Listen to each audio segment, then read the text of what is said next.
বড়াটা কি মচমচে হচ্ছে দেখো, পেঁয়াজিটা। আজকে বড়াটা ভীষণ ভালো লাগছে খেতে। দেখো খেলাম না, আমি একটা খেয়েছি, আমি পরে খাচ্ছি।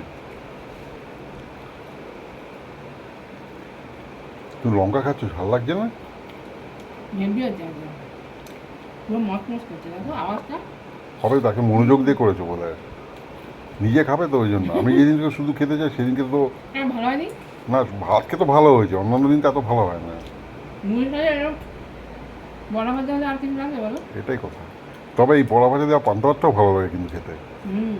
তবে বিকালবেলার একদম। টিফিনটা কিন্তু মুড়ি আর এই বড়া ভাজা ভীষণ ভালো হয়েছে। পেঁয়াজি মানে আমার পেঁয়াজি আছে সাথে। বড়া ভাজা নাকি পেঁয়াজি? আজকে বিকালে মুসুর ডাল বাটা দিয়ে পেঁয়াজি ভাজলাম, খুব মচমচে হয়েছিল খেতে। মুড়িটা পেঁয়াজির সাথে পুরো জমে গেছিলো।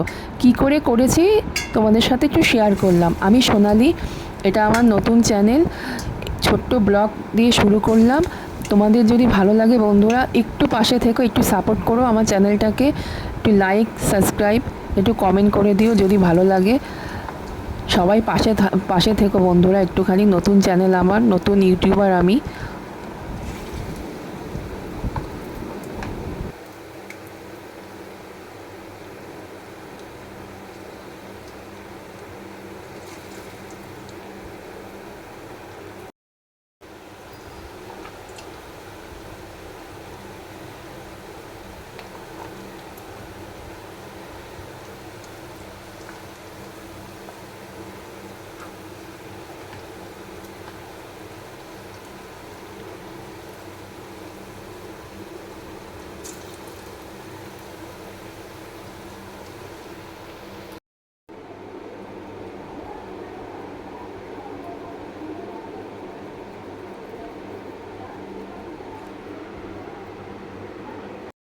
বর্তমানে দেশে এই প্রথম ভোটের